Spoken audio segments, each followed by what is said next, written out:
माधवनगर एमएससीबीच्या शेजारी असणाऱ्या अष्टविनायक कॉलनी येथे मारुती मंदिरातील मारुती मूर्तीची विटंबना झालेली असून या विटंबनेमुळे माधवनगरसह सर्व हिंदू धर्माच्या भावना दुखावल्या असून अशा समाजकंटकांवर ताबडतोब कारवाई पोलीस प्रशासनाने करावी, अन्यथा महाराष्ट्र नवनिर्माण सेनेतर्फे अहिल्यानगर माधवनगर बंद करण्यात येईल, असे महाराष्ट्र नवनिर्माण सेनेचे जिल्हा उपाध्यक्ष माननीय बट्टूदादा करडे यांनी सांगितले।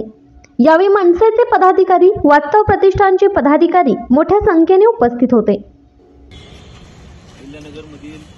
अष्टविनायक कॉलनी एमएससीबीच्या मागे मारुती मंदिराची विटंबना झालेली आहे